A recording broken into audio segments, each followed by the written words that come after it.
Shalom. Damai di hati. Shalom.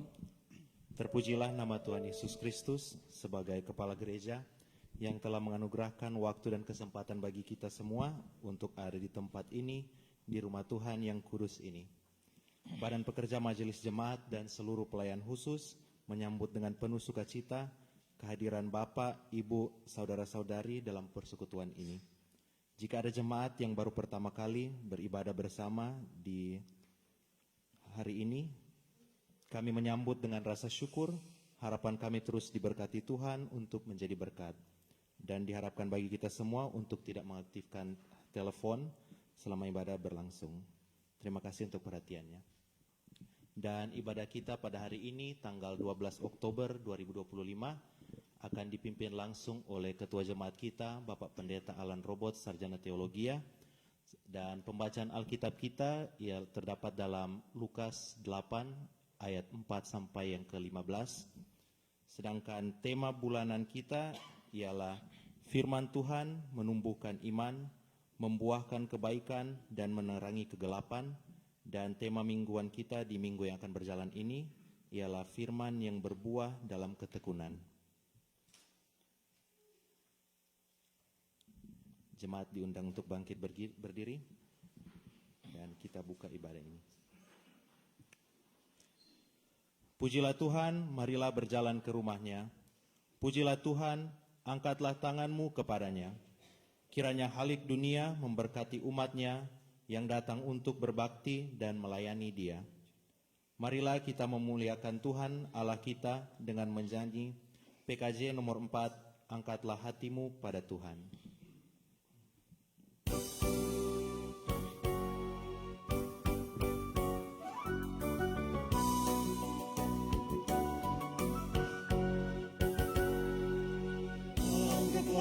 Hatimu pada Tuhan, bunyikan kecapi dan menari.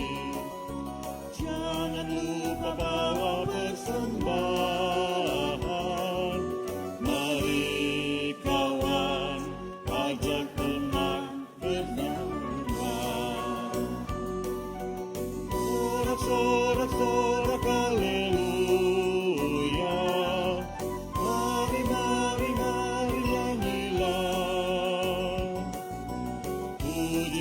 Tuhan yang Maha Kudus, mari kawan, ajak tenang, bernyanyilah terus.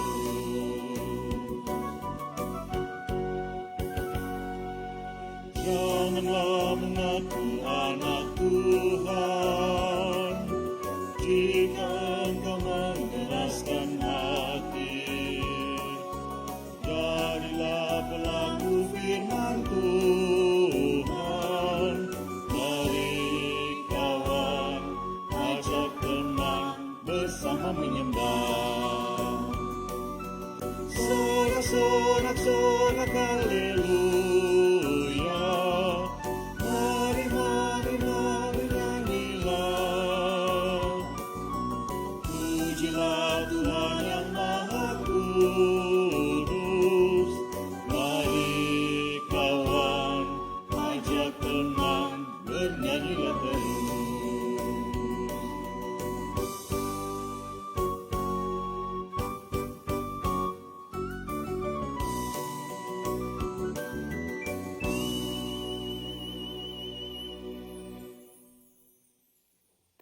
Jemaat yang dikasihi Tuhan, marilah kita menyembah Tuhan yang menjadikan kita.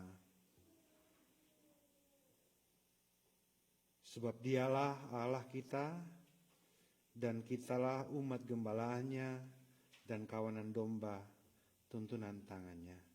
Saudara-saudara dipersilakan duduk.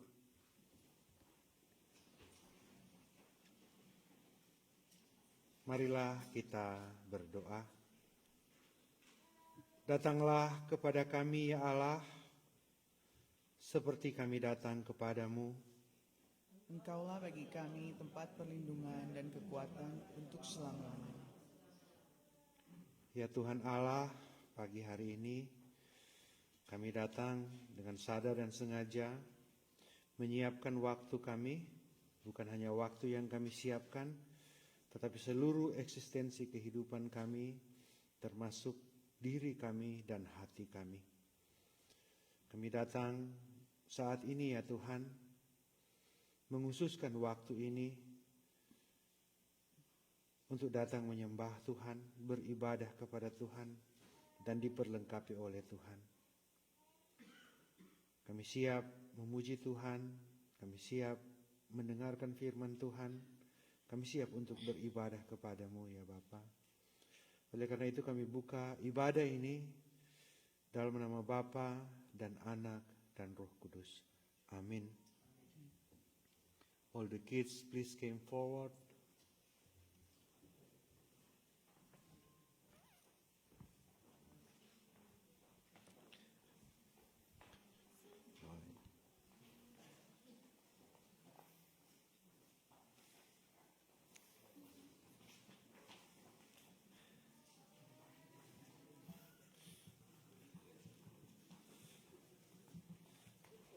Jadi so banyak anak-anak orang, baru tambah satu lagi, baby Axel, Asa. Kita akan berdoa untuk anak-anak kita. Please came forward.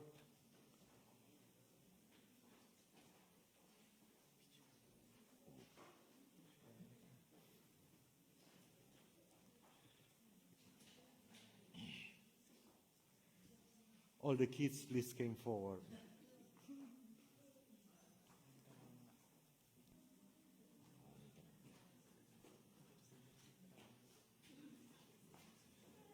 Good morning. Come here.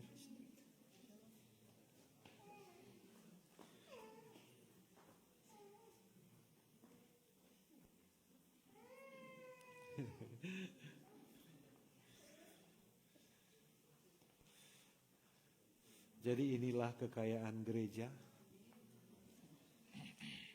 Harta yang Tuhan berikan untuk keluarga juga bagi gereja. Mari kita sama-sama mendoakan. Segala puji, hormat, dan kemuliaan adalah milik-Mu ya Tuhan. Ini kami semua, kami datang juga membawa anak-anak kami.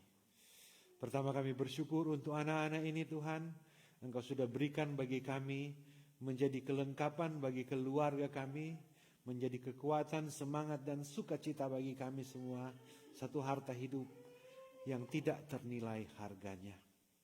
Dan Tuhan, kami sengaja membawa anak-anak kami di gereja ini karena kami percaya di sini mereka akan dilatih, dibentuk, dan bergaul dalam satu community untuk diperlengkapi, dipersiapkan baik hati, pikiran, dan karakter mereka supaya mereka boleh tumbuh menjadi berkat bagi keluarga, menjadi kekuatan bagi gereja, menjadi senjata, alat-alat yang dipakai oleh Tuhan demi kemuliaan nama Tuhan. Kami berdoa Tuhan sehat-sehatkan mereka selalu Tuhan. Beri hikmat juga buat guru sekolah minggu yang ada yang akan membimbing mereka. Demi Kristus Tuhan kami berdoa. Haleluya. Amin. So we have Sunday school class today.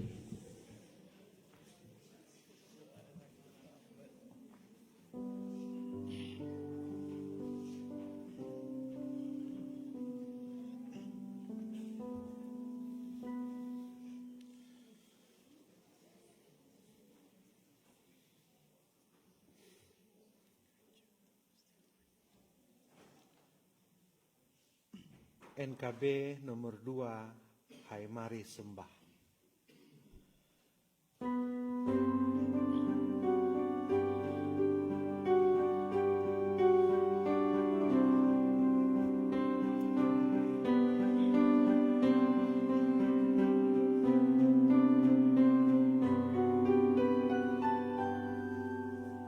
Hai mari sembah yang Maha Besar, nyanyi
dosaku kuberitahukan kepada Allah, dan kesalahanku tidaklah kusembunyikan.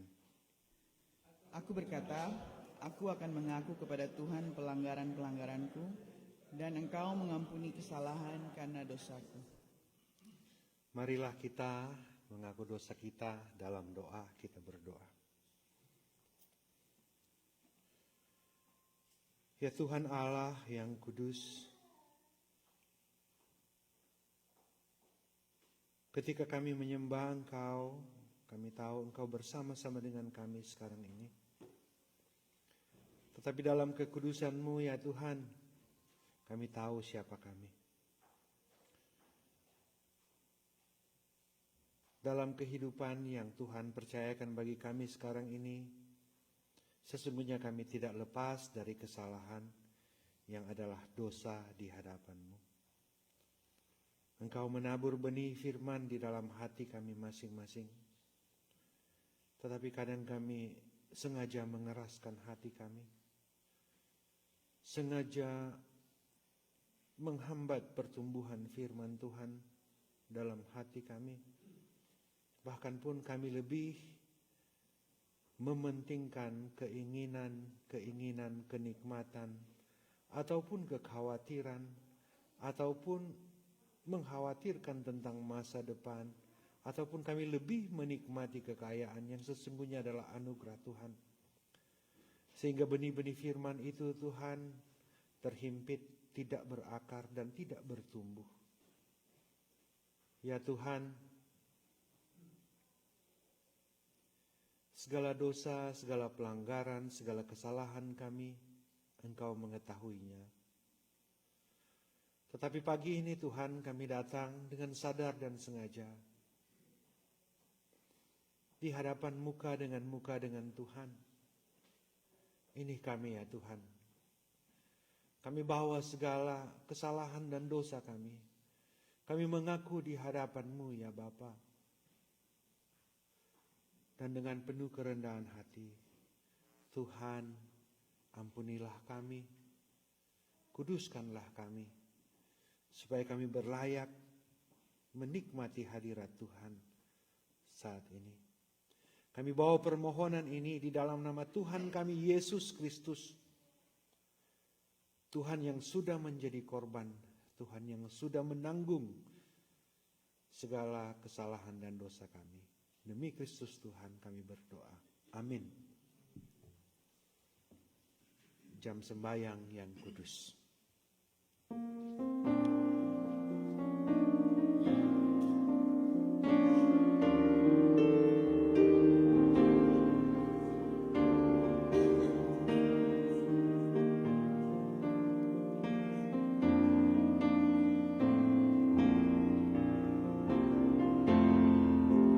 Jam sembahyang yang kudus, bila Engkau keluh pada Tuhan yang tahu kesusahanmu, dengan hati beriman, Ia pergi senyap. Kau rasa sentosa hidup di situlah, bersembahyanglah pada Bapanya dengan nama Yesus turut kehendaknya.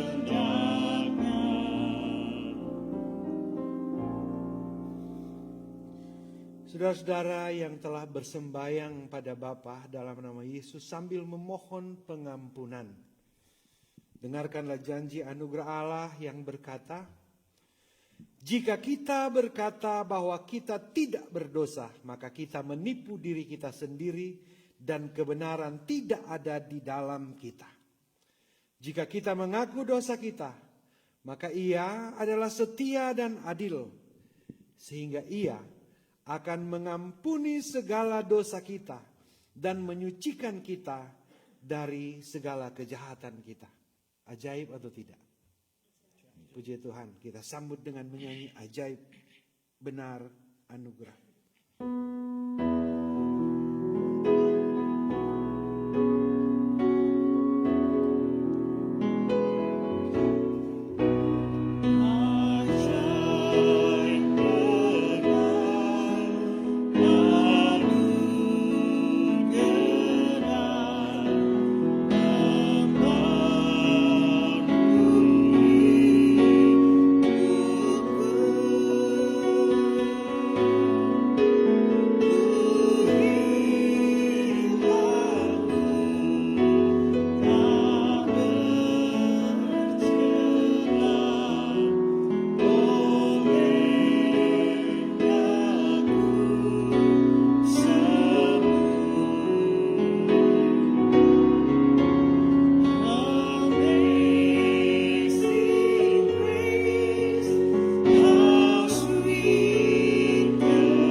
Was lost, but now I'm found. Was blind, but now I see. Itulah anugerah Tuhan. Kita semua berdiri sebagai respons kita terhadap anugerah Tuhan ini. Marilah kita memuji Tuhan. Sekarang ini muliakanlah Tuhan Allah kita. Dan pujilah namanya yang tinggi luhur. Bersyukurlah kepada Tuhan sebab Ia baik. Bahwasanya untuk selama-lamanya kasih setianya. Haleluya. Pujilah nama Tuhan. Pujilah hai hamba-hamba Tuhan. Hai orang-orang yang datang melayani di rumah Tuhan. Di pelataran rumah Allah kita. Pujilah Tuhan sebab Tuhan itu baik. Bermasmurlah bagi namanya sebab nama itu indah. Sebab Tuhan telah memilih Yakub baginya. Israel menjadi milik kesayangannya. Hai kaum Israel, pujilah Tuhan.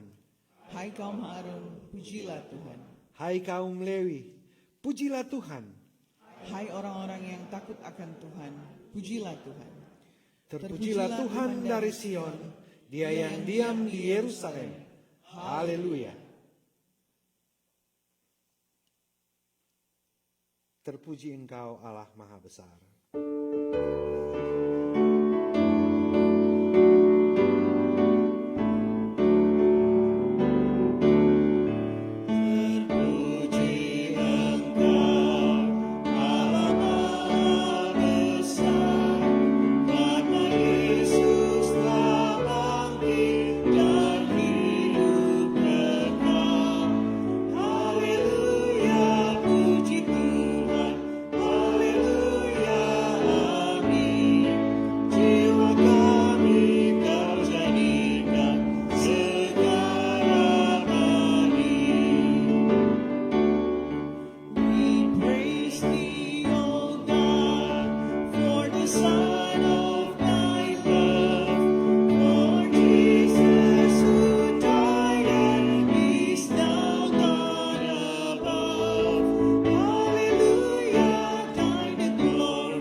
Saudara-saudara dipersilakan duduk.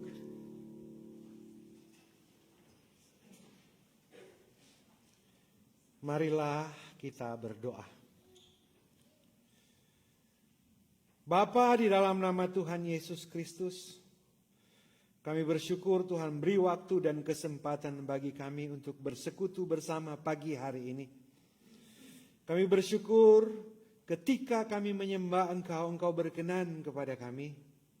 Ketika kami mengaku dosa di hadapan-Mu, Engkau memberikan kami janji anugerah yang menyelamatkan itu.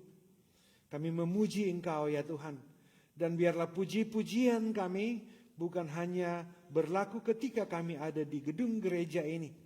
Tetapi puji-pujian itu akan terus mengalir sepanjang kehidupan kami dimanapun kami pergi dan berada. Ya Tuhan, kami mau kehidupan ini menjadi pujian bagi Tuhan. Oleh karena itu ya Tuhan, perlengkapi kami dengan firman-Mu yang akan menuntun, mengarahkan dan membimbing kami menjadi pedoman, kekuatan dan pelita bagi kami untuk bagaimana kami hidup berkenan di hadapan Tuhan. Kami akan membaca Alkitab dan merenungkannya. Tuhan tolong kami semua, Tuhan tolong hamba-Mu yang hina ini, supaya masing-masing kami tertolong oleh firman-Mu. Demi Kristus Tuhan, firman yang hidup itu kami berdoa. Amin. Marilah kita membaca Alkitab yang menjadi bagian kita sepanjang minggu yang berjalan ini.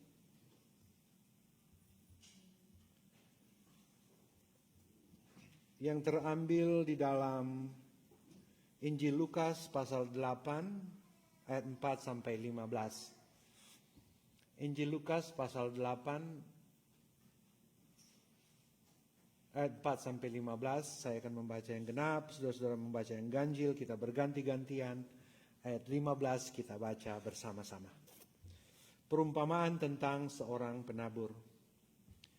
Ketika orang banyak berbondong-bondong datang, yaitu orang-orang yang dari kota ke kota menggabungkan diri pada Yesus, berkatalah ia dalam satu perumpamaan. Adalah seorang penabur keluar untuk menaburkan benihnya. Pada waktu ia menabur, sebagian benih itu jatuh di pinggir jalan, lalu diinjak orang, dan burung-burung di udara memakannya sampai habis.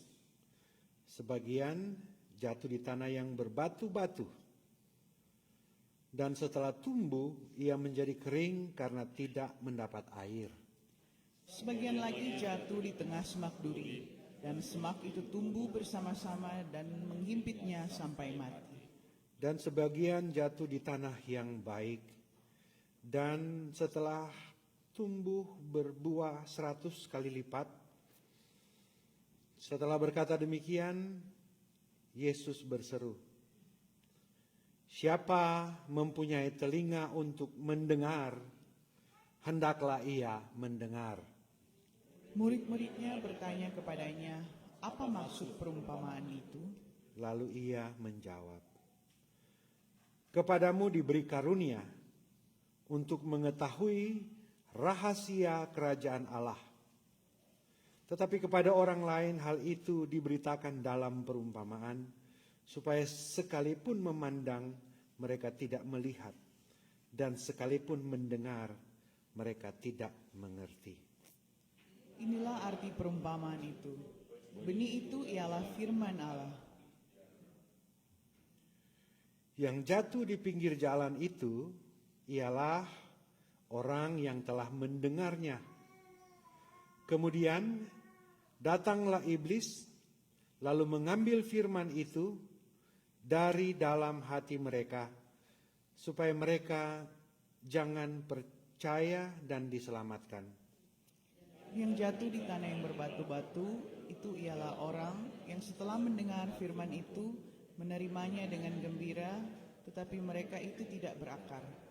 Mereka percaya sebentar saja dan dalam masa pencobaan mereka murtad. Dan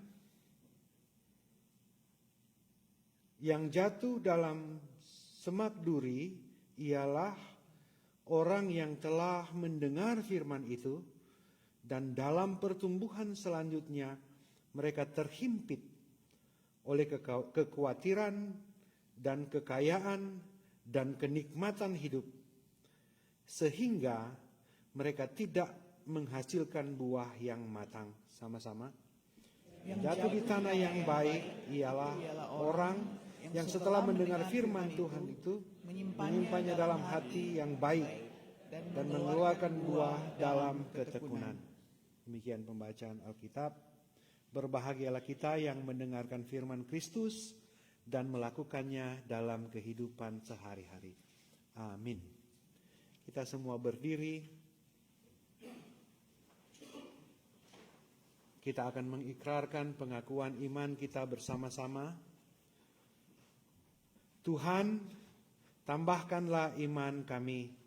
Dan kebenaran-Mu akan memerdekakan kami. Pengakuan iman rasuli kita mulai. Aku percaya kepada Allah, Bapa yang Maha Kuasa, Khalik langit dan bumi, dan kepada Yesus Kristus, anaknya yang tunggal Tuhan kita, yang dikandung daripada Roh Kudus, lahir dari anak darah Maria, yang menderita di bawah pemerintahan Pontius Pilatus, disalibkan, mati dan dikuburkan, turun ke dalam kerajaan maut. Pada hari yang ketiga, bangkit pula dari antara orang mati, naik ke surga, duduk di sebelah kanan Allah, Bapa yang Maha Kuasa, dan akan datang dari sana untuk menghakimi orang yang hidup dan yang mati. Aku percaya kepada Roh Kudus, gereja yang kudus dan am, persekutuan orang kudus, pengampunan dosa, kebangkitan daging, dan hidup yang kekal. Amin. Saudara-saudara dipersilakan duduk sebelum kita mendengarkan firman Tuhan. Kita akan menunggu Sunday School.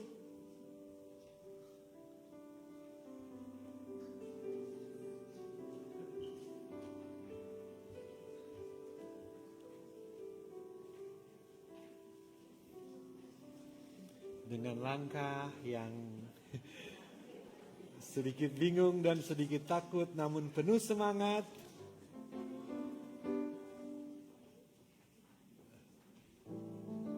Inilah Sunday School kita, juga Sunday School teacher yang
good job semua.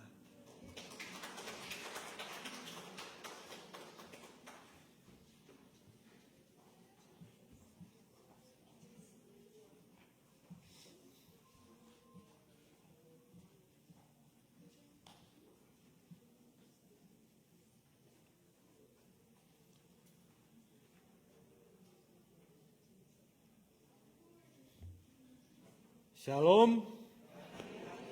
Damai di hati.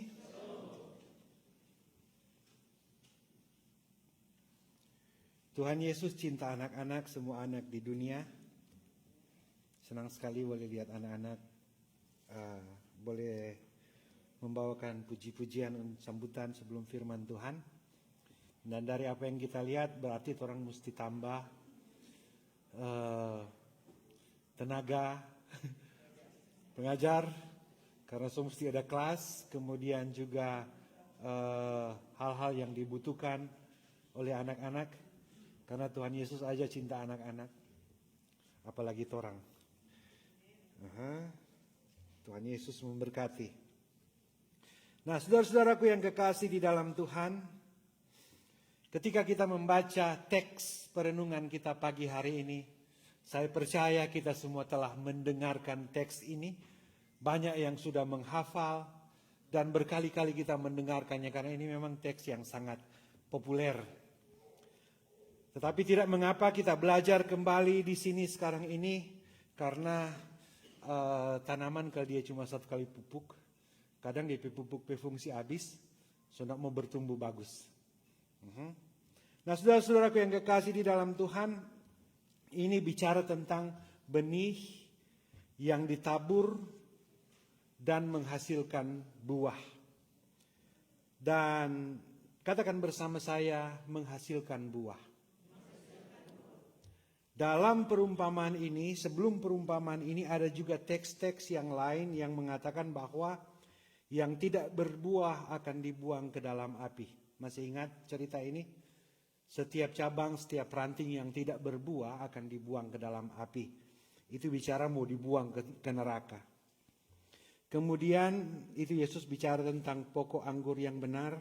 Kemudian ada dalam Matius 7 ayat 19 berkata, dan setiap pohon, ini pohon bukan cuma cabang, dan setiap pohon yang tidak menghasilkan buah yang baik, pasti ditebang dan dibuang ke dalam api. Jadi dari buahnya lah kamu akan mengenal mereka. Jadi saudara-saudara, tujuan dari, secara singkat, tujuan dari benih ini adalah untuk menghasilkan buah. Yang tidak berbuah, cabangnya akan dipotong, rantingnya akan dipotong. Yang tidak berbuah, dia pohon pun mau dapat potong dan dibuang ke dalam api. Jadi itu dulu supaya orang mengerti. Dan memang kalau mau jelaskan tentang perumpamaan yang Yesus berikan ini, namanya juga perumpamaan. Terus 2 kali diulang.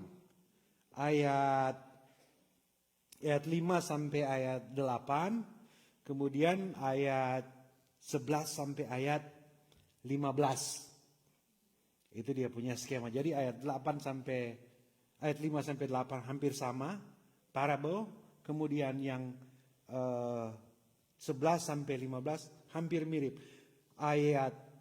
Bagian yang pertama adalah perumpamaan, dan bagian yang kedua adalah penjelasan tentang perumpamaan itu. Jadi Yesus sengaja memberikan perumpamaan supaya orang-orang waktu itu mengerti, dan orang-orang yang menerima Injil sampai sekarang ini mengerti. Jadi dari perumpamaan ini, pendeta boleh pikir bahwa semua orang mengerti tentang perumpamaan ini. Tetapi saudaraku yang kekasih di dalam Tuhan, untuk memahami perumpamaan ini, saudara-saudara, kita harus memahami ayat 10 dulu. Jadi ayat 10 itu sangat-sangat penting. Karena tanpa ayat 10 ini dan ayat 8, kita tidak akan memahami makna tujuan daripada Yesus memberikan perumpamaan ini. Jadi ayat 10 boleh lihat sama-sama. Ayat 10 berkata, kepadamu diberi apa? Karunia. Jadi saudara-saudara, kepadamu kepada siapa? Ini Yesus bilang. Kepada orang-orang banyak, menurut penjelasan ayat 5, kepada orang-orang banyak yang mengikuti Yesus. Juga termasuk kepada kita yang disebut sebagai pengikut Kristus, orang Kristen. Jadi hal ini sangat penting, yaitu kepadamu diberi apa? Karunia untuk mengetahui rahasia kerajaan Allah. Jadi Yesus selalu bicara tentang kerajaan Allah. Dan untuk memahami ini saudara-saudara, kalau tidak diberi karunia tidak bisa memahami. Ini bukan karunia untuk berkata-kata dalam bahasa roh, atau penglihatan, atau menyembuhkan, atau bernubuat. Bukan. Tetapi karunia yang dimaksud di sini adalah karunia untuk menerima benih firman Tuhan itu. Makanya Yesus bilang di ayat 8, siapa mempunyai telinga untuk mendengar, hendaklah ia mendengar. Coba cek tuh di sebelah kanan kiri 4 orang. Ada telinga semua atau tidak? Ada telinga cuma pendek, so jadi panjang sekali. Jadi saudara-saudara kembali lagi. Jadi semua diberi telinga berarti diberi karunia untuk mengetahui rahasia kerajaan Allah. Karena teks ini ketika Yesus bicara, Yesus tidak bicara banyak hal. Memang Yesus menyembuhkan orang sakit, melakukan banyak mujizat, dia berjalan di atas air. Tetapi tujuan kedatangan Kristus ke dunia waktu itu adalah membawa semua orang yang percaya kepadanya masuk surga. Yang tidak masuk surga itu ada memang saudara-saudara, karena ayat 10, ayat 11. Ayat 10 menjelaskan bahwa tetapi kepada orang-orang lain itu diberitakan dalam perumpamaan. Supaya apa? Sekalipun mereka memandang, mereka tidak melihat. Dan sekalipun mereka mendengar, tidak mengerti. Telinga ini saudara-saudara, Tuhan so kasih karunia supaya orang mau mengerti. Ada amin ini? So paham sini itu? Atau ada yang so memandang tidak mengerti sini? Ada stomar nih mau mengaku. Atau mendengar tetapi tidak mengerti. Oh banyak kali itu. Karena pendeta Jadapalia dari atas sini dapat lihat semua. Ada belajar psikologi sadiki, jadi dia lihat tuh muka, rupa. Begitu no. PK luar ibadah, karena nyak batar kira, enggak masuk ini no. Padahal hampir 2 malam tuh pendeta mau baca terus mungkin gak tuh penabur pesalah, pendeta pesalah. Tetapi firman Tuhan itu yang kita percaya tidak pernah kembali dengan sia-sia. Firman Tuhan tetap melakukan sesuai dengan kehendak Tuhan. Kecuali orang ini mau dengar. Atau orang ini mau lihat. Karena ada tulis di sini. Sekalipun memandang tetapi tidak melihat.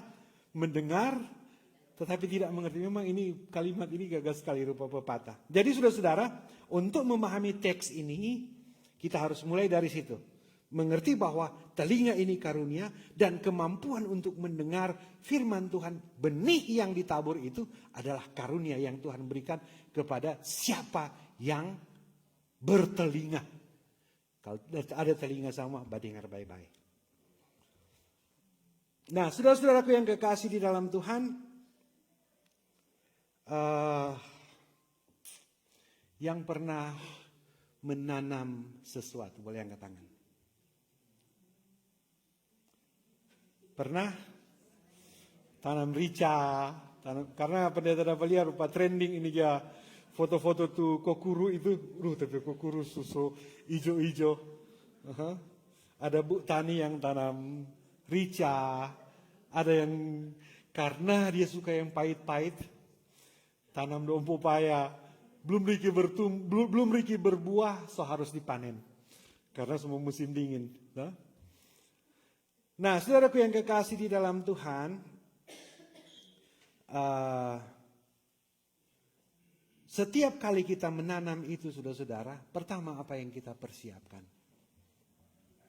Tanah, bibit.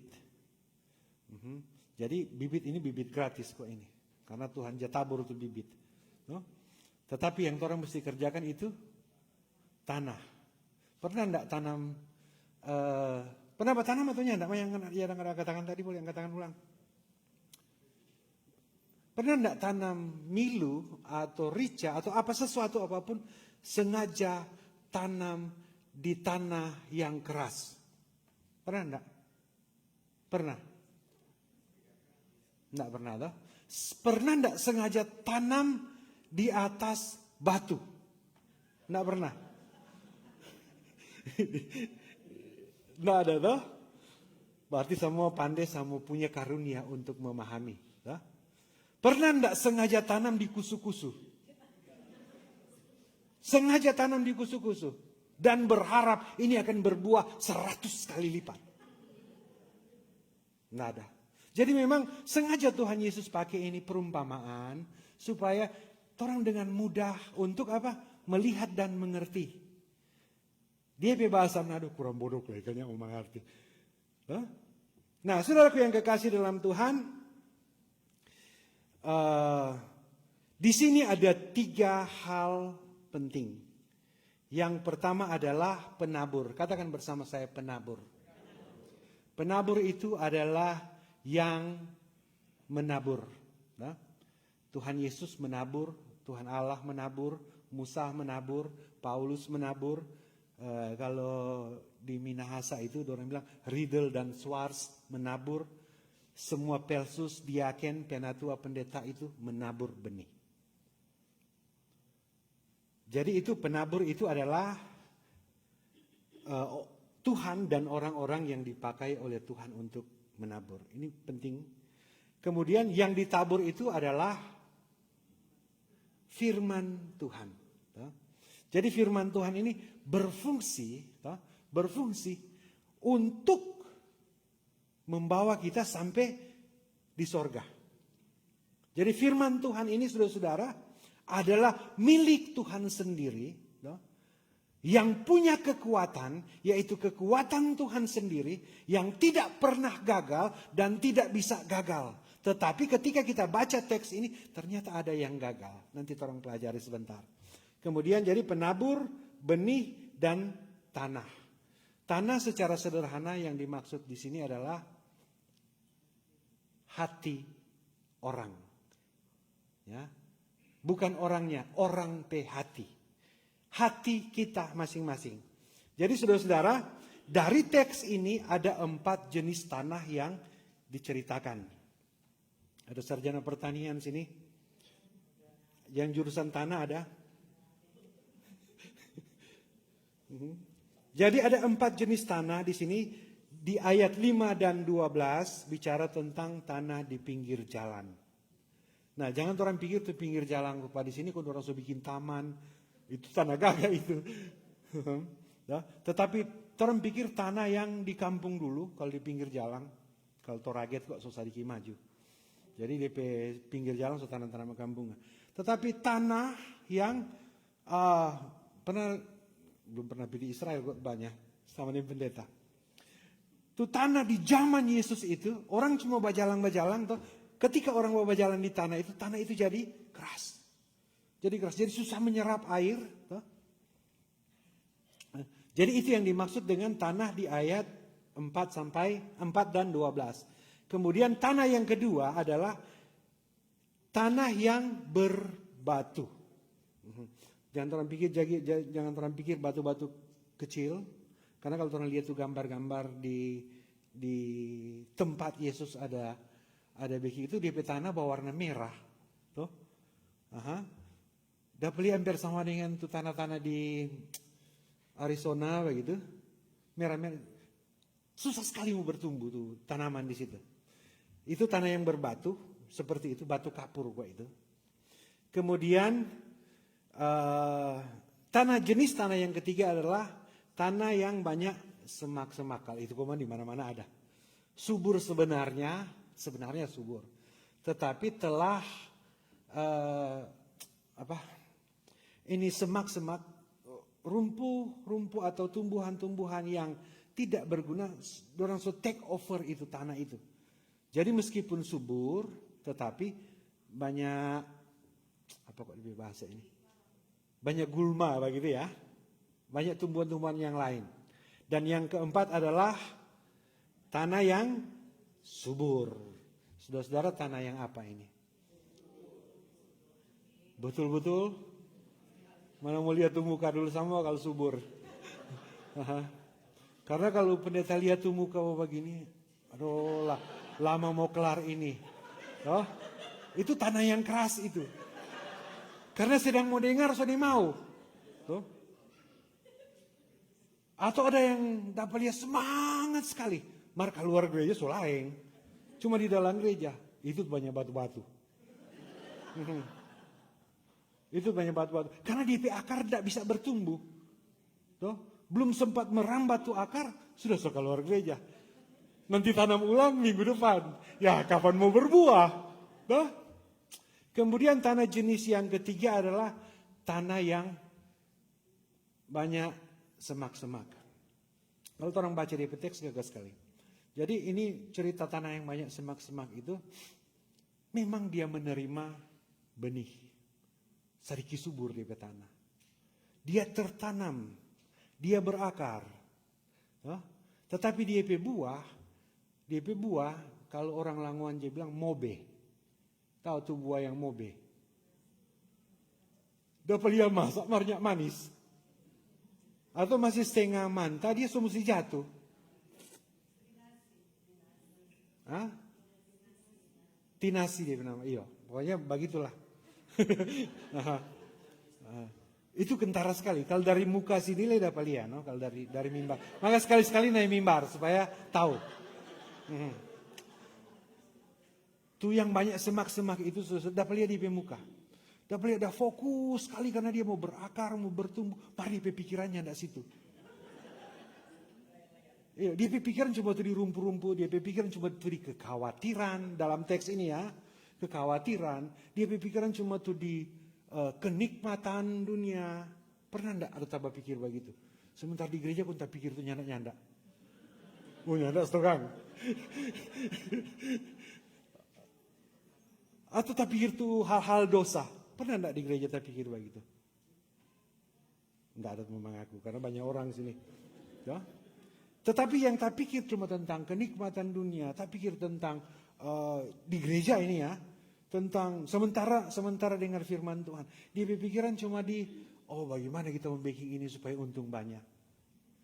Berpikir tentang kekayaan. Toh? Itu tuh di tanah yang semak-semak. Jadi kalau cuma kenikmatan dunia bilang cuma semak-semak kok itu. Toh? Kekayaan cuma semak-semak itu. Toh?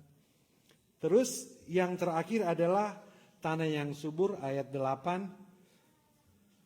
Dan ayatnya yang ke-15. Kalau subur kan semua tahu toh? Kalau subur itu, dia tantangan cuma berbuah. Dan kalau dia berbuah, menurut teks bagian terakhir, dia mesti berbuah. Karena waktu Yesus baku dapat yang pohon arah yang tidak berbuah, dia kutuk. Padahal tuh pohon itu japa buah. Jadi kalau orang-orang Manado mesti tahu. Kalau soba buah, orang kan tahu tuh pohon arah atau enggak? Oh, ini tahu sama pendeta lain tahu. Yang pendeta tahu pohon kelapa. Jadi kalau dia berbuah sama dengan pohon kelapa. Dia kalau dia soba buah, sampai dia tuh orang jenai kelapa dong bilang di bercerita dengan Tuhan di atas tinggi sekali, no? Dia tetap berbuah. Biar angin tiup kasana kamari, dapat lihat kurang kecil di ujung berupa semua patah, sampai dia semua mati dia berbuah. Nah, jadi seperti itulah bicara tentang kerajaan Allah dalam perumpamaan ini. Jadi orang sudah memulai dari ayat 1, ayat 10 sudah, ayat 11 kemudian. Ayat 11 mari kita tampilkan ayat 11. Inilah arti perumpamaan itu. Jadi Yesus menjelaskan perumpamaan itu supaya mudah dimengerti. Benih itu ialah firman Allah. Jadi kalau sementara dia tabur benih, jangan seperti ayat 12 yang jatuh di pinggir jalan. Nah, saudaraku yang kekasih dalam Tuhan, di pinggir jalan itu adalah jenis tanah yang keras. Jenis tanah yang keras. Jadi dia bahasa yang lain itu tanah yang tidak gembur. Jadi kalau tanah yang tidak gembur itu saudara-saudara, benih waktu ditabur, dia itu cuma tinggal di atas tanah. Karena dia tidak gembur, tidak masuk ke dalam tanah. Mau berakar pun susah. Jadi yang dimaksud di sini adalah benih itu yang ditabur di pinggir jalan, dia belum sempat bertumbuh. Artinya benih ini ada telinga, mendengar, tetapi tidak sempat bertumbuh. Jadi kalau tidak sempat bertumbuh, dia punya cerita di sini.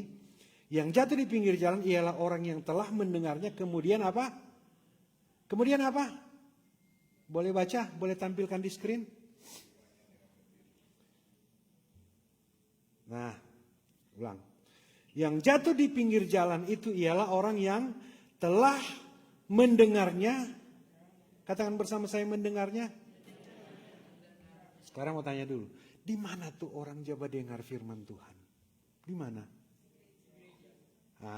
Di gereja. Betul atau Anda ini? Setuju di gereja?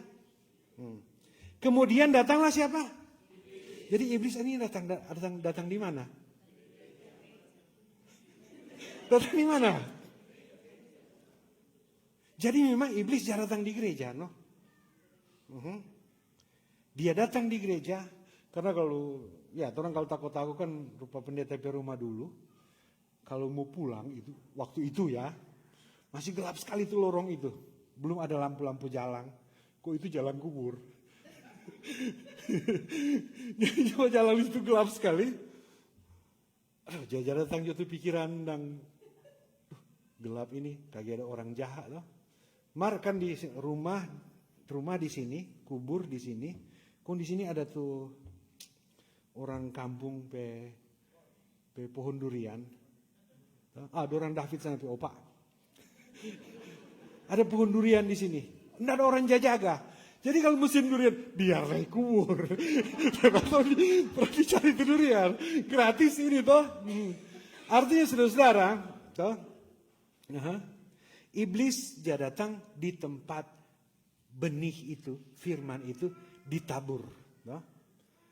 Jadi ingat tuh tanah toh. Ingat tuh tanah. Jadi di tanah yang keras belum sempat berakar. Toh. Belum Riki keluar gereja. Toh. Kemudian iblis datang mengambil firman itu. Artinya dia ambil itu firman. Masih di dalam gereja, so aku ambil. Hah? Masih di dalam gereja, so aku tunjung emosi, so aku tunjung ini. Bukan begitu saudara-saudara. Jadi itu disebut dengan tanah yang keras. Tanah yang di pinggir jalan. Lalu mengambil firman itu dari dalam hati mereka. Jadi so tertabur di hati tetapi diambil oleh iblis. Jadi iblis ada di mana-mana. Supaya mereka jangan percaya dan diselamatkan. Itu ayat 12. Ayat 13. Jadi tadi tanah yang keras. Sekarang yang jatuh di tanah yang berbatu-batu. Jadi yang jatuh di tanah yang berbatu-batu ini saudara-saudara. Dia itu jatuh di batu karena di batu itu ada lapisan tanah sedikit. Artinya begini. Orang kok susah mau pakai gambaran batu-batu di sini kalau orang tidak sepaham. Jadi tuh batu-batu kalau orang lihat tuh di tanah di Arizona itu, kira-kira seperti itu. Kalau orang lihat di gambar-gambar Tuhan Yesus tuh ada gua, ada apa, di tanah merah. Itu tanah yang berbatu-batu itu, di sini tanah, kemudian di bawah sini berupa karang begitu. Batu kapur kok kebanyakan di sana. Jadi tuh akar itu tidak dapat menembus batu. Makanya banyak tanpa tandus. Seperti itu. Nah, jadi yang jatuh di tanah yang berbatu-batu, dia itu tertanam, martipis. Dia bertumbuh,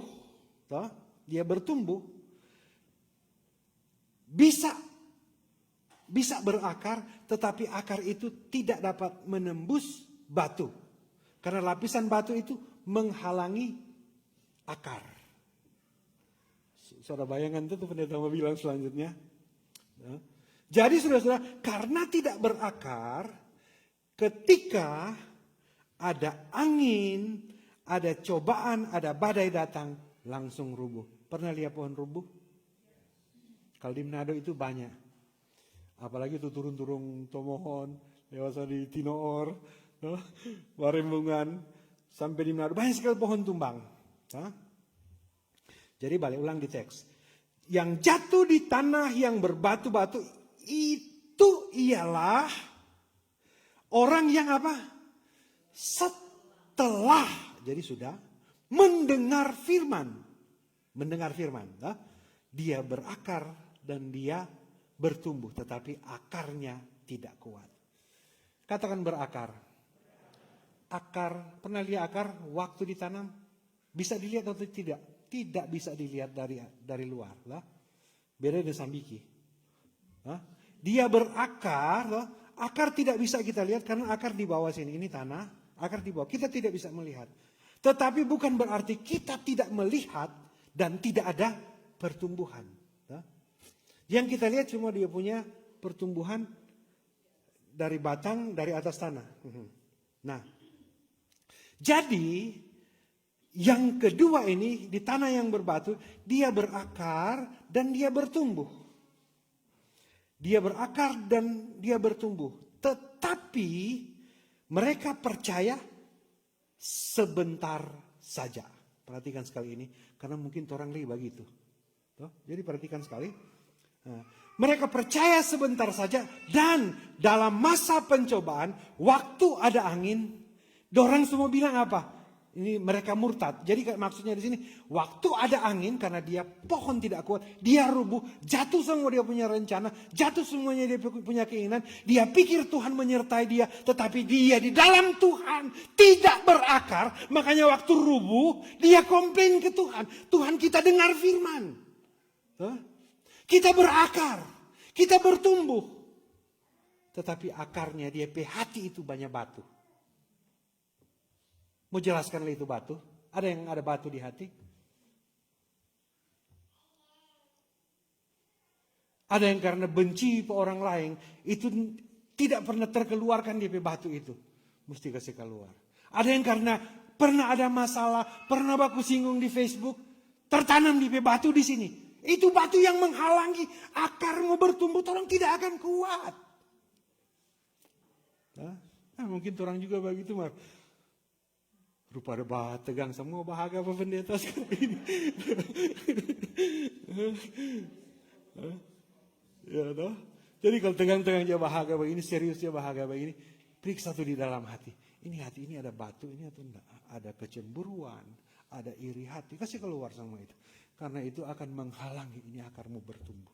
Dan ketika ada badai, toh, ada badai, ini pohon ini rubuh, orang persalahkan Tuhan. Boleh paham itu? Jadi kalau ada batu kasih keluar. Kalau ada batu kasih keluar. Kalau ada batu permata kasih ke pendeta. Iya, mereka percaya sebentar. Ayat berapa sekarang? Jadi tuh balik sedikit. Jadi tuh batu itu torempe kesombongan. Kalau ada kesombongan kasih keluar. Kalau ada kepahitan itu juga batu menghalangi pertumbuhan akar, kasih keluar. Toh? Terus adalah itu batu lain, kemalasan rohani. Jadi kalau malas mau beribadah, karena kan tuh dulu kan zaman nonton TVRI, orang dia bilang siraman rohani. Kalau malas dia bikin siraman rohani, tidak mau bertumbuh dia. Kemudian kekhawatiran, ketakutan dan seterusnya. Jadi kalau hal-hal orang pikir jodang, ini menghambat akar untuk bertumbuh. Buang. Waktu mau keluarkan tuh batu itu, saudara-saudara, sakit. Sama dengan waktu mau bongkar itu tanah yang keras itu, mau bongkar torompe hati yang keras itu, sakit sekali. Karena di situ torompe ego, torompe pride, torompe karakter, torompe kesombongan, torompe pikir torompe nak sombong, padahal iyo. Mau keluarkan itu semua. Toh? Kemudian mau diisi dengan benih supaya benih itu mau bertumbuh berakar. Waktu mau bongkar itu tanah yang keras, mau keluarkan itu batu, sakit sekali. Cuma di good news apa? Lebih baik sakit waktu masih hidup. Daripada itu tidak keluar. Kontora masuk neraka. Yang tidak menghasilkan buah, dicampakkan ke dalam api. Ini Tuhan Yesus yang bilang, tidak mungkin dia berdusta. Dia tahu tentang sorga dan dia tidak pernah berdusta. Dia bilang yang tidak berbuah, setiap ranting setiap cabang, setiap pohon yang tidak menghasilkan buah, mau dibuang ke dalam api. Apa dipiguna terampi itu? Terus aja dulu. Kemudian sekarang ayat 14. Yang jatuh dalam semak duri. Artinya begini saudara-saudara. Semak duri aja bertumbuh. Apalagi benih. Jadi saudara-saudara, yang jatuh ke semak duri ini menurut teks Alkitab kita berkata, ialah orang yang telah mendengar firman. Bagus. Dan dalam pertumbuhan selanjutnya, jadi dia bertumbuh. Dia jatuh di tanah yang bisa bertumbuh. Dia berakar. Jadi waktu angin badai datang, dia tidak roboh. Tetapi persoalannya apa? Mereka terhimpit oleh pertama kekhawatiran. Ternyata kekhawatiran itu menghimpit pertumbuhan kita untuk menghasilkan buah. Kekhawatiran. Kemudian, sebelum lanjut, ada yang pernah khawatir di sini? Pendeta pernah. Saudara pernah atau enggak? Karena pendeta lebih dulu sama jawab rame-rame. Tetapi saudara-saudara yang pernah khawatir, itu bagaimana kita bersikap dalam kekhawatiran itu. Kalau orang terbawa dengan kekhawatiran itu, dan kekhawatiran itu tidak bisa dikeluarkan, karena ini kekhawatiran ini cuma semak duri. Tidak menguntungkan kepada pohon utama. Jadi saudara-saudara, kekhawatiran ini saudara-saudara mengganggu untuk berbuah. Jelas sekali itu? Jadi mendengar firman dan dalam pertumbuhannya selanjutnya, kekhawatiran ini ternyata menghimpit kita untuk menghasilkan buah. Terus Tuhan Yesus bilang dalam Alkitab ditulis, serahkanlah kekhawatiranmu kepada Tuhan.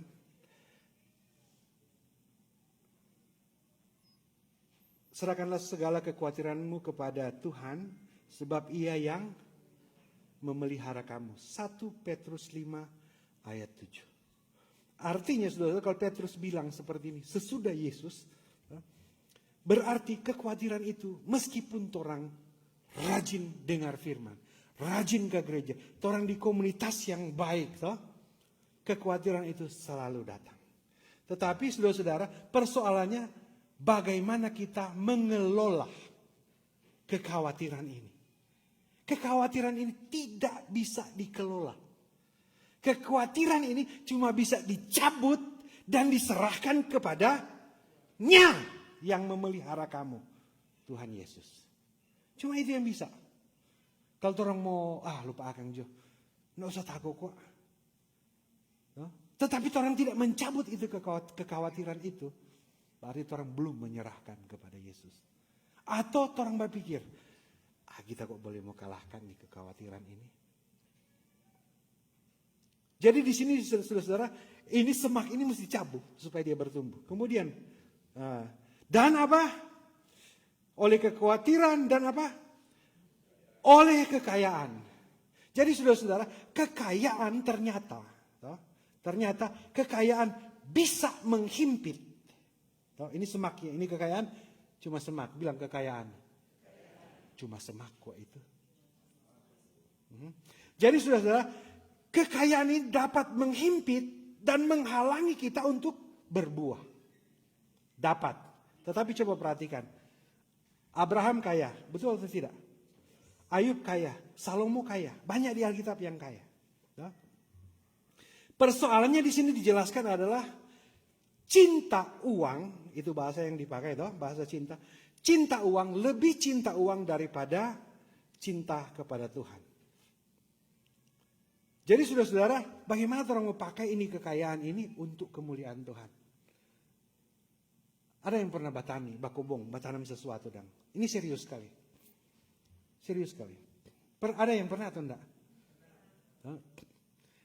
Salah satu DP pupuk yang baik itu semak-semak ini. Karena kalau orang di sini kok sudah becang gitu, Dorang kasih ancur ini yang tanaman-tanaman yang tidak perlu jadi kompos baru dorang tanam di situ.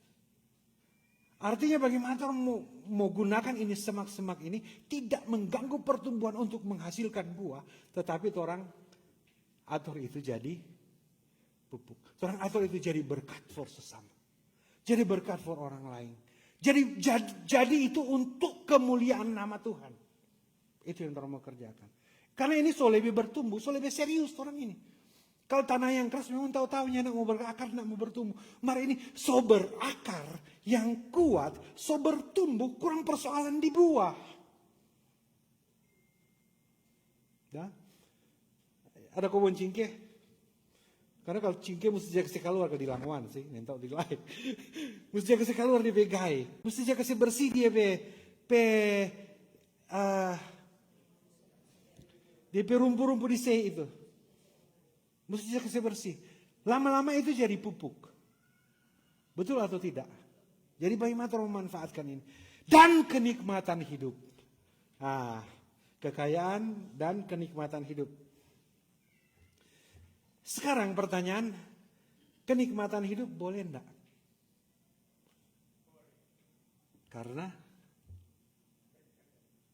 ya tepat sekali. Jadi saudara-saudara, apakah kenikmatan hidup itu boleh atau tidak? Boleh. Kenikmatan hidup yang tidak berkenan kepada Tuhan, ada kan toh? Ada yang berkenan kepada Tuhan, ada yang tidak. Karena kenikmatan hidup menurut pengkhotbah, ini pengkhotbah ini ditulis oleh Raja Salomo. Dia orang paling pintar, dia orang paling berhikmat, dia paling banyak tahu. Dia tulis seperti ini di pengkhotbah. Aku tahu bahwa pengkhotbah 3 ayat 12 sampai 13, aku tahu bahwa untuk mereka tak ada yang lebih baik daripada bersuka-suka dan menikmati kesenangan dalam hidup mereka.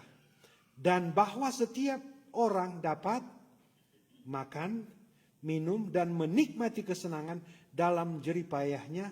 Dia kata kunci di sini, itu juga adalah pemberian Allah. Jadi Allah memberikan juga kenikmatan. Persoalannya adalah kenikmatan yang tidak diberikan oleh Allah. Itu yang menghambat kita untuk menghasilkan buah yang berkenan kepada Allah. Itu kenikmatan. Tuhan suka kasih kenikmatan, tapi iblis tawarkan juga kenikmatan. Orang mau pilih yang mana? Jadi dalam pilihan-pilihan itu tuh semak semakin kuat. Dia decision di sini ada apa orang di hati ini mau cabut ini atau tidak? Mau cabut ini semak duri atau mau kasih biar dia bertumbuh? Karena ada orang yang sengaja dia kasih biar dia bertumbuh itu karena kenikmatan. Dia kasih biar tuh semak itu bertumbuh. Jadi kalau semak memang mesti cabut supaya berkenan. Artinya begini kok, dia gampang dia bahasa. Kalau orangnya cabut ini kenikmatan dunia, ini semak duri, ini saudara-saudara, nyana mau masuk surga, orang biar orang tertanam, berakar, berbuah, mobe. Jadi baca di teks selanjutnya. Dari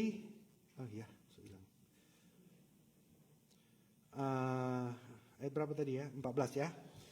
Mulai dari jatuh di semak duri, terhimpit oleh kekhawatiran, terhimpit oleh kekayaan, terhimpit oleh kenikmatan sehingga mereka tidak menghasilkan buah yang matang. Menghasilkan buah, betul menghasilkan buah. Artinya saudara-saudara, kalau cuma mulia, kalau cuma manusia mulia ya, dia berakar. Tuh om itu berakar, tuh tante itu berakar. Dia bertumbuh, dia itu bertumbuh. Dia menghasilkan buah, dia menghasilkan buah. Kelihatannya seperti itu. Tetapi saudara-saudara, di sini yang dituntut adalah menghasilkan buah yang matang. Jadi kalau DP buah tidak matang sempurna, tetap tidak diterima. Akan dibuang ke dalam api. Jadi saudara-saudara, terempe kekristenan ini, terempe mengikut Yesus ini, bukan cuma show apa tuh dapat lihat. Tetapi buah yang matang, buah yang sempurna. Ya? Jadi dia bertumbuh, ya dia bertumbuh, dia berakar. Tapi dia terhimpit oleh kenikmatan dunia, kekhawatiran, kekayaan, hal-hal yang tidak berkenan kepada Tuhan. Yang menghimpit kita apapun itu. Biar tuh bunga itu orang suka, mar kalau dia menghambat pertumbuhan, dia punya pohon utama yang menghasilkan buah. Cabut tuh bunga itu. Biar dia bilang bunga desa dulu. Cabut. Ada amin di sini? Terus ayat 15. Yang jatuh di tanah yang baik. Pendeta berdoa supaya orang semua ada jatuh di tanah yang baik. Ada amin? Ya. Jadi katakan bersama saya tanah yang baik. Tanah yang baik itu berarti dia tidak keras. Tanah yang baik itu dia tidak berbatu-batu. Tanah yang baik itu tidak ada semak. Jadi yang jatuh di tanah yang baik ialah orang yang setelah mendengar firman itu menyimpannya dalam hati yang baik. Mesti jaga terus. Karena dia simpan di dalam hatinya tidak semua baik. Tuh? Dalam hati yang baik. Jadi ini hati ini saudara-saudara yang tidak baik sama mesti kasih bersih dulu. Supaya orang hati jadi baik. Supaya waktu benih itu ditabur, orang hati yang baik itu tanah yang subur. Toh? Jadi ialah orang yang setelah mendengar firman itu dan menyimpan dalam hati yang baik. Katakan bersama saya hati yang baik. Sekali lagi hati yang baik. Saudaraku yang kekasih dalam Tuhan, hati yang baik itu telah mengalami proses. Tidak ada tanah yang langsung baik. Tidak ada tanah yang waktu orang bikin tidak ada rumpuh. Tidak ada tanah yang tidak ada batu-batu. Nah, jadi hati yang baik itu adalah hati yang subur. Hati yang baik itu telah mengalami proses. Proses itu yaitu pertama digemburkan. Dari keras kali ini hati ini diproses, digemburkan. Supaya benih itu boleh masuk. Dia boleh menerima benih itu. Hati yang baik ini saudara-saudara, kalau dulu dia ada batu-batu meskipun susah. Dia proses, dia kasih berjuang, kasih keluar. Meskipun tuh batu itu besar sekali, dia sewa eskavator. Hah? Artinya dong, kalau orang kepahitan itu besar sekali, orang tidak dapat keluarkan sendiri. Orang mesti pakai tangan yang kuat. Itu tangan yang kuat itu cuma Tuhan Yesus yang mampu mau kasih keluar. Hah? Jadi saudara, hati yang baik itu ada batu-batu dia kasih keluar. Proses. It's not easy. Mar lebih baik orang hadapi hal-hal yang tidak easy daripada waktu tulai kita so naik ke kuda putih mau di sorga, orang dari lihat, kuda apa itu? Ya, orang tetap tinggal di bawah. Kan ini Yesus ada bicara serius sekali, dia bicara tentang kerajaan Allah. Hah? Kemudian, hati dalam hati yang baik itu saudara, hati itu dulu ada rumpu-rumpu yang tidak berguna. Ada tanaman-tanaman semak. Ada bunga-bunga yang bukan orang bunga. Memang mesti cabut. Mesti dibersihkan. Supaya orang jadi hati yang baik. Waktu benih ditanam. Orang berakar. Bertumbuh. Menghasilkan buah. Buah yang baik. Buah yang berkenan di hadapan Allah. Karena cuma itu Tuhan mulia. Tuhan yang mulia. Oh dia dulu pendeta 50 tahun. Rajin sekali. Mar tidak berbuah yang berkenan kepada Tuhan. Dia dulu penatuannya tidak pernah tak ganti. Dia dulu, rajin sekali di multimedia. Kalau menyanyi lah, memang sedang itu tanpa duduk dia tak angka kalau dia bersuara. Tetapi persoalannya di sini saudara, ini hati ini. Ini hati ini yang sudah dibersihkan semua. Karena cuma itu orang modal mau masuk surga. Biarlah dia bilang berakar, bertumbuh, berbuah. Maru di buah tidak berkenan, tidak mau masuk.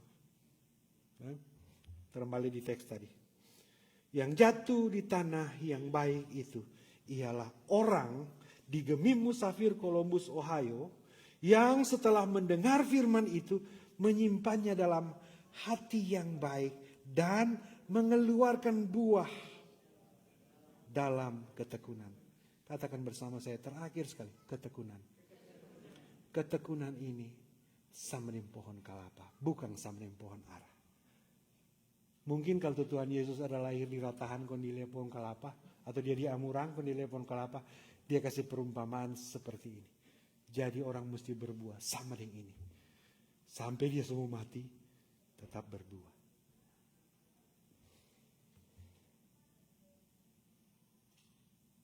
Tuhan Yesus memberkati. Amin.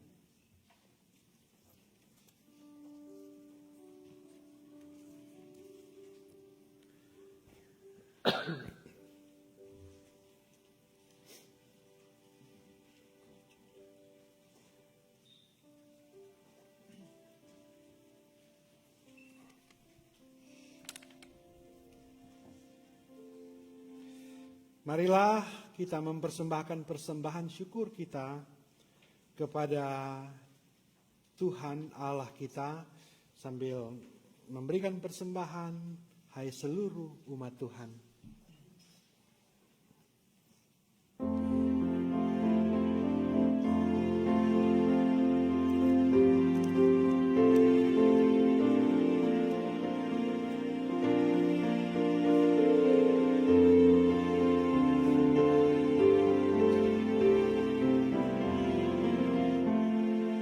Hai seluruh umat Tuhan, bawalah syukurmu. Tanda terima kasih atas berkat Tuhan.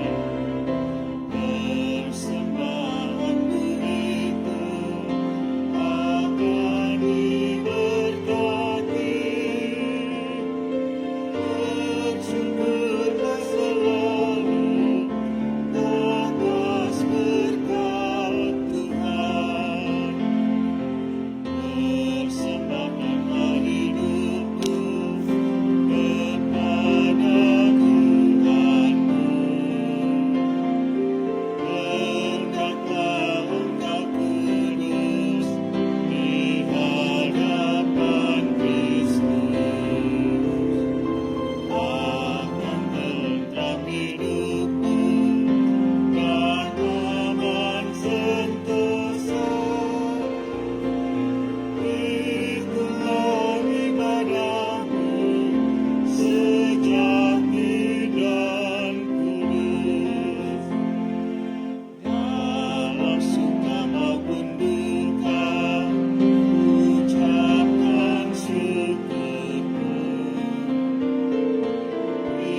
Pujian padanya seumur hidupmu.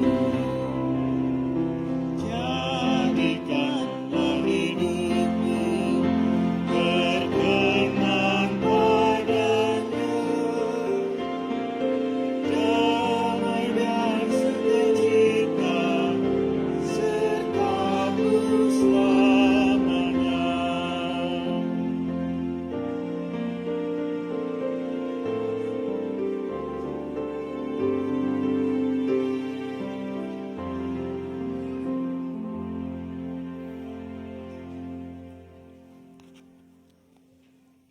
Mari berdoa. Segala puji, hormat, dan kemuliaan adalah milik-Mu ya Tuhan. Kami bersyukur, kami juga boleh menerima tuntunan berdasarkan firman-Mu. Ya Tuhan, biarlah hati kami yang keras, yang berbatu-batu, dan yang banyak semak duri, boleh diproses untuk menjadi tanah yang subur, supaya setiap firman yang tertabur itu tidak dicuri oleh iblis atau menjadi tidak berguna, tetapi tertanam, berakar, bertumbuh, dan menghasilkan buah yang berkenan kepada Tuhan.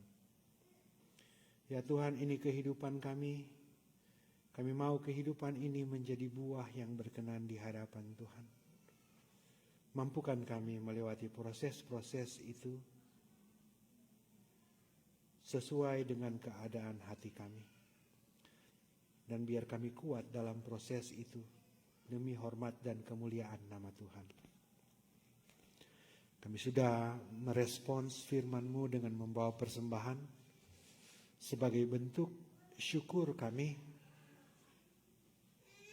berdoa Tuhan biar persembahan ini boleh terkelola dengan baik dan benar dan bertanggung jawab hanya untuk pekerjaan pelayanan yang memuliakan nama Tuhan. Kami yang sudah memberi persembahan dengan penuh sukacita, sukarela sebagai bentuk syukur Tuhan. Sesungguhnya kami datang dengan segala persoalan dan pergumulan, tetapi kami mengasihi Tuhan, dan itu respons kami. Berkati pekerjaan kami ya Tuhan, berkati usaha kami, berkati rencana-rencana kami. Banyak hal yang tidak kami pahami dan tidak bisa kami lihat. Kami khawatir dengan banyak hal, tetapi kami percaya dengan iman Tuhan tidak pernah meninggalkan kami, Tuhan memelihara kami. Dalam doa ini Tuhan, kami membawa syukur kami. Pertama kami bersyukur bersama dengan keluarga Penatua Asa Dopong. Untuk harta hidup yang Tuhan percayakan dalam kehidupan keluarga ini, Baby Axel Gabriel. Terima kasih Tuhan untuk proses semuanya boleh berjalan dengan baik. Kami bersyukur sebagai keluarga bersama dengan keluarga, dan kami juga bersyukur sebagai gereja dalam satu persekutuan ini. Berdoa Tuhan untuk Ibu Penatua supaya boleh melewati proses pemulihan dengan baik, menolong suami terkasih, juga bersama-sama dengan Baby Axel dalam masa bayinya ini dan pertumbuhannya selanjutnya. Biar kesehatan, kekuatan yang dari Tuhan selalu bersama-sama dengan orang-orang yang kami kasihi ini. Bersyukur juga bersama dengan Ibu Kristi Pangkerego Tore boleh berulang tahun di minggu yang berjalan ini. Menolong dia Tuhan, memperlengkapi dia, memberkati dia sebagai seorang ibu, sebagai seorang istri, sebagai seorang anak. Tuhan perlengkapi dia dengan kesehatan, kekuatan, berkat. Biar apapun yang dia rencanakan, kerjakan, keluarga ini boleh berhasil dan menjadi kesaksian untuk kemuliaan nama Tuhan. Berdoa juga bersama dengan Ibu Stince Robot Payo, boleh berulang tahun hari ini. Biar Tuhan memberi kesehatan, kekuatan, Tuhan menyertai kehidupannya dengan sukacita dan anugerah. Dalam doa ini Tuhan, kami mau berdoa untuk saudara-saudara kami yang tidak bersama-sama dengan kami sekarang ini. Mungkin mereka sedang sakit, Tuhan pulihkan. Yang sedang travel, Tuhan menjaga perjalanan-perjalanan mereka. Kami bawa juga permohonan kami untuk teman-teman saudara-saudara kami yang sedang bekerja ataupun yang mencari pekerjaan. Biar Tuhan buka jalan. Kami percaya bersama dengan Tuhan tidak ada yang mustahil. Kami yang sedang mengurus surat legalitas untuk tinggal di sini, Tuhan campur tangan. Dan banyak hal lagi Tuhan, banyak pergumulan-pergumulan pribadi kami. Kami tahu Tuhan mengetahui hati kami. Tuhan mengetahui pergumulan kami. Tuhan mengetahui permohonan kami. Kami bawa itu semuanya di dalam nama Tuhan Yesus Kristus. Berdoa untuk gereja ini Tuhan, Gemi Musafir Columbus, Ohio. Biar Tuhan yang menuntun bahtera perjalanan gereja ini. Karena gereja ini adalah milik Tuhan dan berjalan hanya untuk kemuliaan nama Tuhan. Menolong semua jemaat, menolong semua komisi-komisi, menolong semua pelsus, pendeta, juga saudara-saudara kami yang dengan penuh sukacita dan sukarela bekerja keras, berjuang, memberi diri untuk kemajuan pekerjaan pelayanan yang memuliakan nama Tuhan. Biar gereja ini menjadi berkat bagi kami dan masyarakat dimanapun kami pergi dan berada. Demikian halnya dengan Prince of Peace dan dimanapun itu Tuhan. Berdoa juga untuk bangsa yang besar ini di mana kami tinggal dan bekerja. Juga Indonesia di mana ada kekasih hati kami, ada orang tua, anak-anak, keluarga kami. Tuhan menolong semuanya. Karena kami tahu bersama dengan Tuhan, kami dapat melewati begitu banyak hal. Karena kekuatan Tuhan yang sangat perkasa itu lebih kuat dari semua kekuatan yang ada di dunia ini. Terima kasih Bapa. Ini kami yang berdoa di dalam nama Tuhan Yesus Kristus. Tuhan yang sudah mengajar kami berdoa demikian. Bapa kami yang di surga, dikuduskanlah namamu. Datanglah kerajaan-Mu. Jadilah kehendak-Mu di bumi seperti surga. Berikan pada hari ini makanan kami yang secukupnya, dan ampunilah kesalahan kami seperti kami mengampuni orang yang bersalah pada kami. Dan jangan membawa kami ke dalam cobaan, tetapi lepaskan kami daripada yang jahat. Karena Engkau punya kerajaan, kuasa dan kemuliaan sampai selama-lamanya. Amin.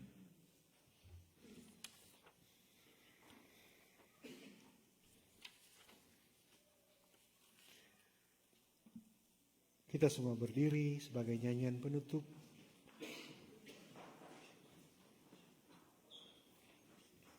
DSL 181 Taburlah.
Jemaat Tuhan, pergilah dengan selamat sambil tetap mengingat, jika engkau diberi tugas untuk menabur, taburlah firman Tuhan. Jika hatimu masih keras, biarlah itu digemburkan. Jika hatimu ada banyak batu-batu di dalamnya, keluarkan batu itu.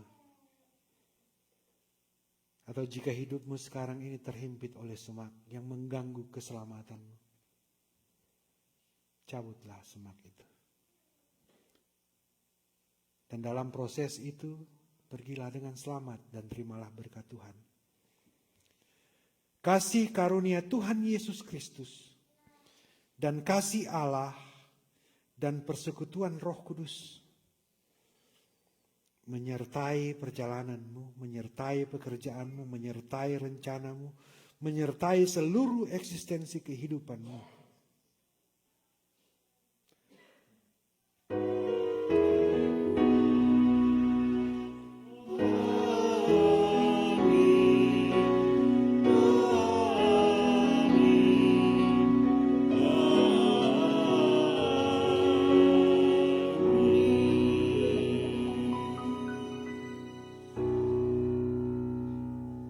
Saudara, silakan duduk, silakan bersaat teduh.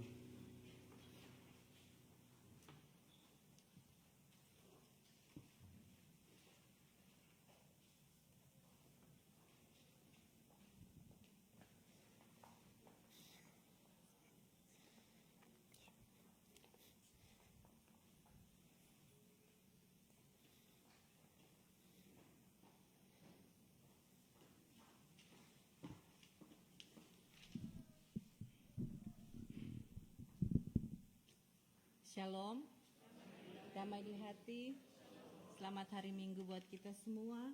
Kita bersyukur kepada Tuhan sebagai kepala gereja yang sudah menuntun kita semua sehingga ibadah di hari Minggu ini boleh terlaksana dengan baik.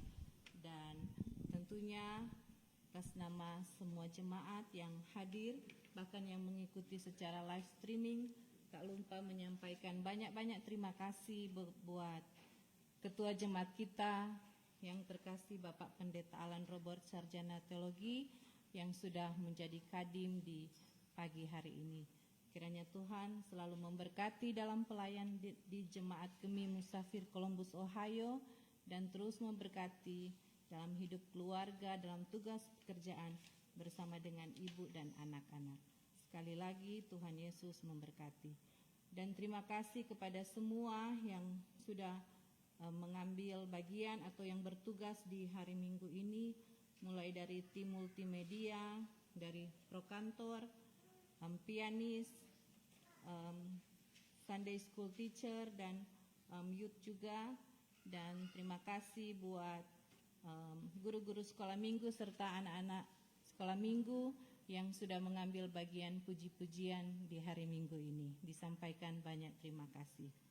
Dan untuk warta jemaat selanjutnya, ada ibadah wanita kaum ibu jam 3.30 atas nama Ibu Ros Mondoringin, bertempat di ruang fellowship. Dan ada ibadah juga pria kaum bapa di jam yang sama juga atas nama Bapak David Kaawan. Nanti ibadah akan dipisah, ibu-ibu di ruang sebelah dan bapak-bapak mungkin di dalam gereja. Dan untuk petugas prokantor minggu depan, Ibu Valentin Kaunang dan Ibu Reti Asa.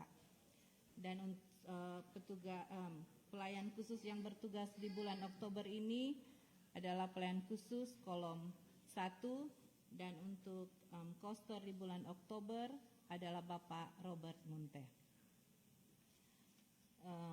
Dari Ketua Badan Pekerja serta semua Pelsus menyampaikan selamat hari ulang tahun buat anggota jemaat yang berhari ulang tahun di minggu berjalan. Ibu Kristi Pangkeregotore, selamat berhari ulang tahun. Tuhan Yesus memberkati. Juga selamat ulang tahun buat Mama terkasih dari Bapak Pendeta Alan, yang terkasih Ibu Stin Robot Payo yang berhari ulang tahun di Indonesia. Selamat berhari ulang tahun, Tuhan memberkati. Dan banyak selamat buat keluarga Ibu Penatua Asa Dopong, Ibu Gladys dan Bapak Gilbert yang sudah ketambahan anggota keluarga, sudah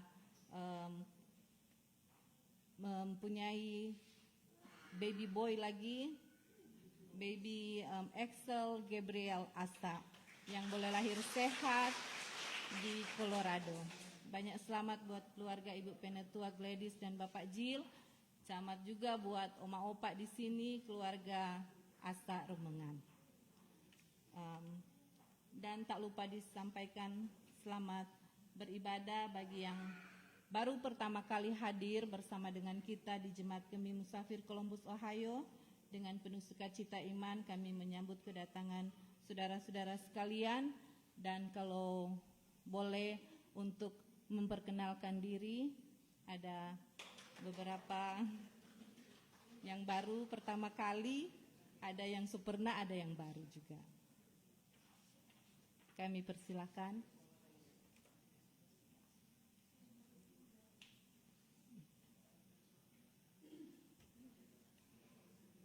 Yang baru pertama kali beribadah dengan kita di sini. Yang baru pindah dari New Jersey. Baru datang.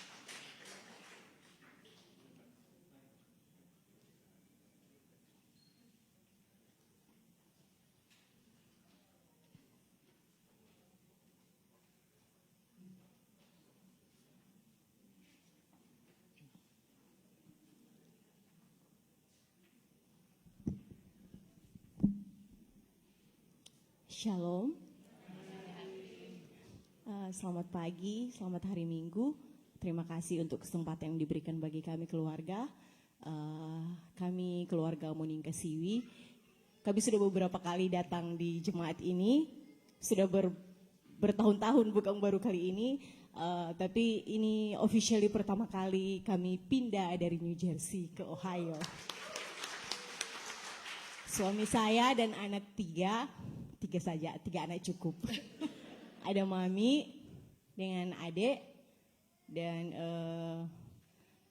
perkenalkan nama, ini suami. Jadi masih malu-malu, orang baru biasa. Lama-lama sering tok malu. Ini Oma. Saya sebagai orang tua dari keluarga Moningkasiwi, nama saya Nonce Gosal, asal dari Tomohon Pinaras, Manado, Sulawesi Utara. Dan saya masih memiliki 1 anak yang belum menikah, yaitu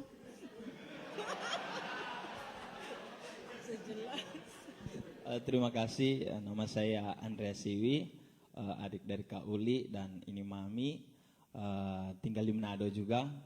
So lama di Manado karena Mami asal Pinaras, kalau Papi Ratahan Mitra. Terima kasih.